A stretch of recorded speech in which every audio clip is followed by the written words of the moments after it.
Hello everybody and welcome back to Darksiders 3 with Chaos Counseling. This hole is gross and I do not like it. Yeah, there's a bunch of eggs. It looks like a pope-filled throat. There we go. After the cutscene, I will have something to say about this. Oh boy. Oh boy.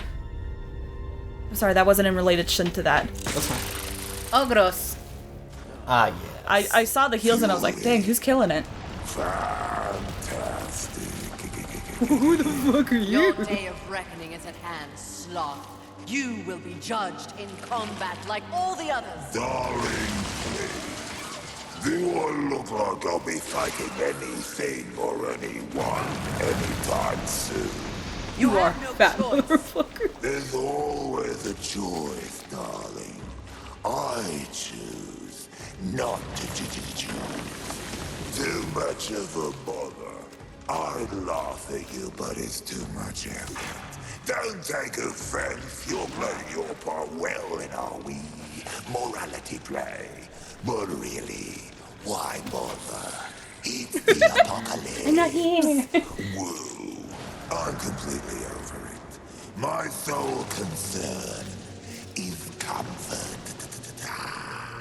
That sounds familiar.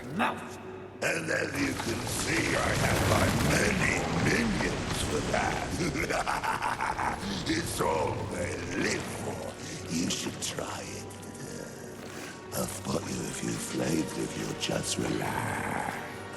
I shall once you and your kin lie dead. I only hope the rest put up more of a fight than you. Let them stand or fall. It matters not to me. You understand, don't you, horseman? The futility of it. Why not join me? Take a load off and enjoy the nothingness. I bet you'd take to it quite easily.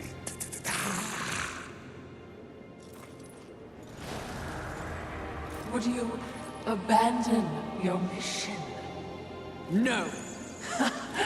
Is that so? The Great Fury would not allow herself to fall prey to such a creature. Are you truly up to the task?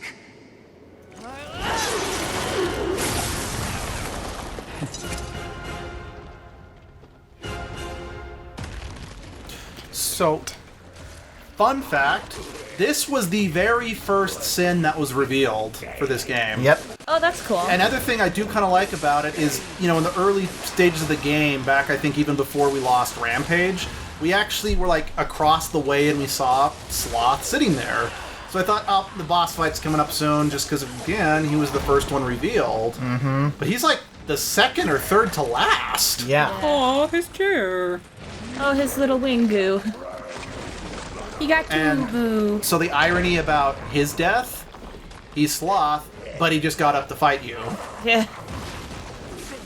You know, one thing I actually kind of like about Fury is that the first couple sins she went up against, she wasn't tempted at all because of how single-minded she was. Yeah. Now that she's grown, she's actually having some doubts about herself, her existence. She's actually, I don't want to say falling for it, but at the very least stopping to consider it in a sense, you know? Yeah. It's kind of a nice reverse situation, because in a lot of these stories, they'd be more susceptible at first, and then as it went on, they'd be able to smack them down quicker, you know? Mm-hmm. But for her character arc, I like that it's sort of reverse. I mean, granted, she was able to dismiss gluttony super easily, but as she pointed out, Lust just tried something similar, so she was more ready for it. Yeah. Whereas this one, he appealed more to her why bother sense. Like, even she started to feel a sense of futility rather than just a sense of self-need, if that makes sense, like Gluttony tried. I mean, to be fair, Gluttony just showed her food, because what else is that giant tentacle hentai monster going to do? I made this for you. Don't you like it? I cooked it over a spigot. Honestly, I am really, really loving... Okay, Wrath and Sloth are probably the most cliche of all the sins, objectively speaking. But I really like how this game, to me, feels like it somewhat subverts tropes associated with the sins, you know? Yeah. You must be so fulfilled What change do you think killing me will enact on this sad crusade? Are you begging? Muster up a little dignity. Sweetheart, I let slaves wipe my ass with the wings of angels while I enjoy a morning tea. Dignity is a myth, like the balance you fight for. Aren't you exhausted? Yeah, but whatever. But even the most grueling fight is less tiring than taking no action at all. I have to argue with that because naps are nice. I think it's okay to take a victory nap every now and then. But she isn't human, so... Yeah. It's fine, I guess. I do like the ideology behind it. Voice. But I'm take on naps soft when side. needed. Yeah, no. Part of... What's one look for? If you want to work as hard as possible, like do the most in your life, keep in mind resting is part of that. Yep. I'm learning that the hard way. I feel you on that blessed one. by this. Yeah. Oh, my child. There's just so much I want to do. I know. But I gotta prioritize taking care of myself as well. So me and Abby, we've been trying to get through a bunch of shows, movies, etc. We started watching Yu-Gi-Oh! Arc 5 forever ago, and we've been sitting partway through the series because it's like, I've got too much I need to do. Because I don't want to watch it in English, because the Japanese dubs of Yu-Gi-Oh! Are so much better, I can't do anything else. So every time she brings it up, I'm like, I'm playing Breath of the Wild, or I'm playing just fill in the blank of 10 million games, or I'm reading the comic books, or just I'm drawing. Again, fill in the blank. I'm busy. I don't have time to stop that and enjoy the show. I am glad you're giving Breath of the Wild another chance in a sense, I think. Oh, honestly, I never hated Breath of the Wild. I was annoyed by the level up system. Right. But keep in mind, the only other truly open world game I had played before that was Skyrim, where Gotcha. simply playing leveled your character up. Gotcha. So I found having to collect the shrines to be very frustrating for me. Alright, I guess I misunderstood the first time. I apologize. Yeah, I do fervently say that Breath of the Wild I don't think is ever going to be listed in my favorite games of all time. Like Wind Waker, Ages and Seasons, those will always be my three favorite Zelda games, and then after that it'd probably be Ocarina. Yeah.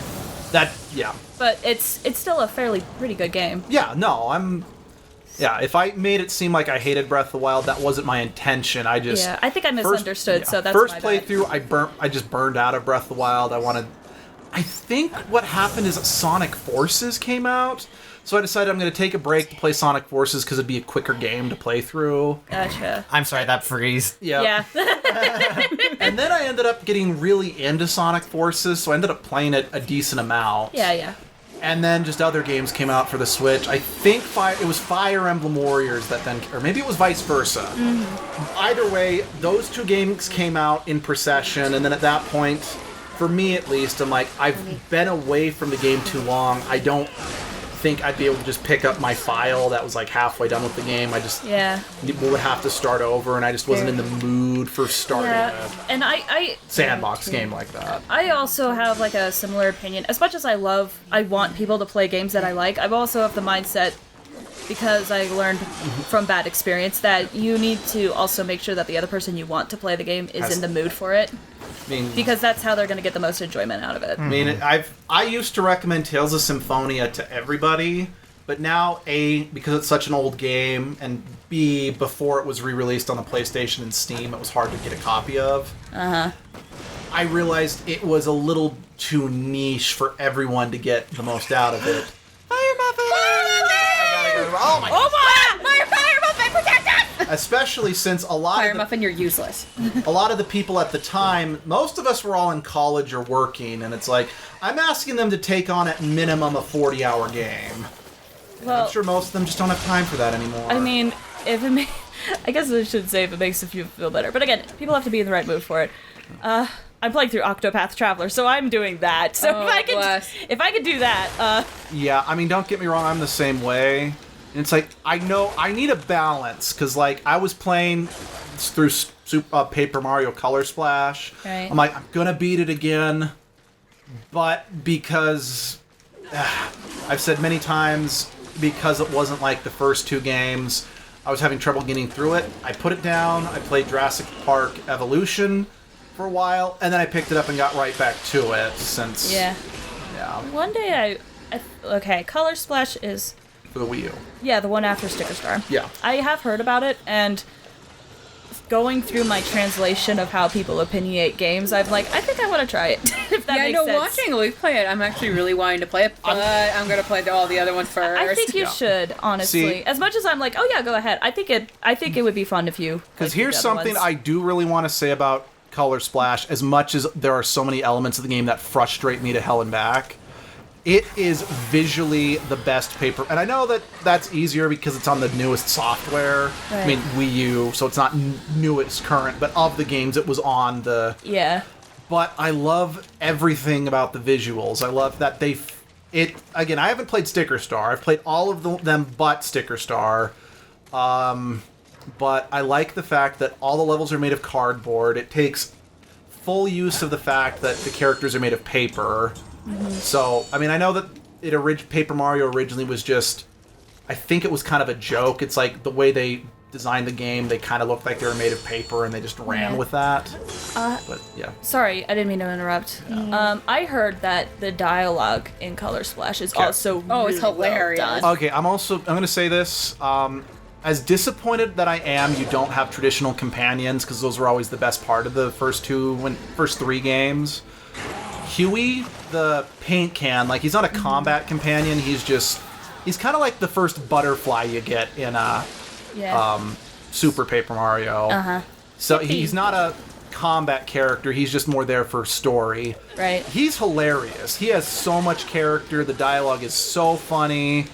Like, mild spoiler, like, in regards to the comedy as well as the visual aspect, you're rescuing people from a hijacked train, and because they're all made of paper, they escape by just jumping off the train, and they just lightly float away to safety. Yeah, I've really... Because I heard, like, how good the dialogue was in that game, it started making me more interested in playing it, because, I mean, I'm down for good dialogue. Good dialogue. Another just kind of fun touch is that one of the boss fights is literally against a piece of steak, and you have to tenderize it and then season it. So, Sorry, go on. We're just trying to absorb the steak bit.